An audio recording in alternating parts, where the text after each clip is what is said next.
lanjut, ada baiknya kita harus mengetahui apa sih interaksi sosial itu. Interaksi sosial adalah hubungan timbal balik antara individu maupun kelompok untuk menjalin hubungan pertemanan, diskusi, kerjasama yang diterapkan dalam kehidupan bermasyarakat. Artian interaksi sosial menurut para ahli, yang pertama, John Lewis Gillen. Interaksi sosial menurutnya adalah sebagai hubungan sosial yang dinamis antara individu dengan individu lain atau dengan hubungan antar kelompok. Hubungan ini tercipta karena pada dasarnya manusia tidak bisa hidup tanpa orang lain. Yang kedua, Suryono Sukanto. Interaksi sosial adalah proses sosial yang berkaitan dengan cara berhubungan antara individu dan kelompok untuk membangun sistem dalam hubungan sosial. Syarat interaksi sosial. Dalam interaksi sosial ada dua syarat yang akan terjadinya interaksi sosial, yaitu satu, kontak sosial. Dalam pengertian sosiologi, kontak sosial tidak hanya interaksi melalui tatap muka saja, namun ada pun melakukan kontak tanpa bertemu langsung, seperti informasi melalui radio, telepon, bahkan surat elektronik. Ini termasuk interaksi sosial yang sudah berkembang di kemajuan zaman. 2.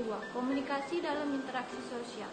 Komunikasi merupakan hal yang sangat penting dengan maksud adanya saling mengungkapkan perilaku, entah itu dalam berbicara, sikap, bahkan gestur untuk menyampaikan pesan. Jenis-jenis interaksi.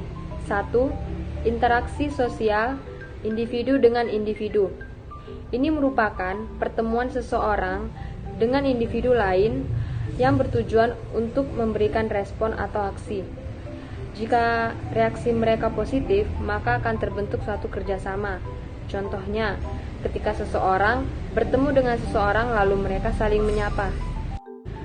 Yang kedua, interaksi sosial individu dengan kelompok. Ini merupakan pertemuan seseorang dengan kelompok yang biasanya terdiri lebih dari 3 orang, yang dimana di dalamnya memberikan informasi, entah itu informasi promosi ataupun seminar. Contohnya, ketika seseorang menjadi narasumber dalam sebuah seminar. Yang ketiga, merupakan interaksi sosial kelompok dengan kelompok. Ini merupakan pertemuan antara 2 kelompok atau lebih dengan kelompok yang berbeda untuk mengkomunikasikan hal-hal yang berkaitan namun bukan bersifat pribadi, melainkan untuk kepentingan kelompok itu sendiri. Contohnya, kelompok TNI dan kelompok polisi melakukan kerjasama interaksi sosial untuk memberantas kejahatan di daerahnya. Pola interaksi sosial.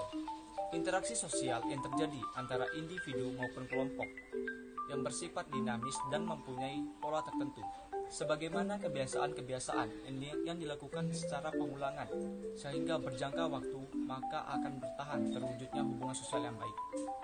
Pola interaksi sosial memiliki ciri-ciri sebagai berikut. Yang pertama adalah berdasarkan kedudukan, status atau peranannya. Yang kedua, kegiatan yang terus berlanjut sehingga menemukan titik tujuan untuk menghasilkan suatu hal yang terbaik dan terus mengembangkan pemikiran atau ide-ide. Yang ketiga adalah interaksi sosial dapat terjadi pada siapapun tidak mengenal waktu, tempat, keadaan, dan biasanya akan terlibat sebagaimana pola pikir masyarakat akan terbentuk. Faktor-faktor terbentuknya interaksi sosial. Imitasi adalah seseorang atau lebih melakukan untuk meniru seseorang dalam hal gaya, sikap, perilaku, hingga penampilan terlihat menyerupai fisik seseorang. 2.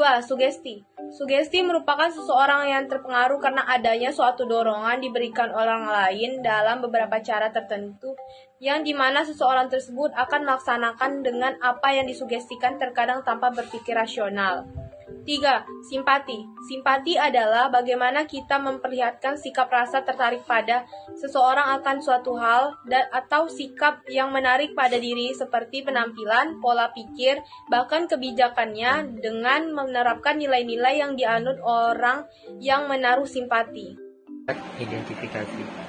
Identifikasi merupakan suatu pemberian tanda ciri khas. Sebenarnya ini berkaitan erat dengan imitasi seseorang dengan keinginan sama atau identik, bahkan serupa dengan orang lain yang ditiru, dalam kurung idolanya, hingga menghilangkan jati dirinya sendiri. 5. Empati merupakan suatu rasa yang dialami di dalam diri kita, baik itu kebahagiaan maupun kesedihan. Contohnya ketika seorang siswa masuk ke perguruan tinggi negeri yang diinginkan, orang tuanya bahkan teman-temannya akan ikut merasakan kebahagiaan.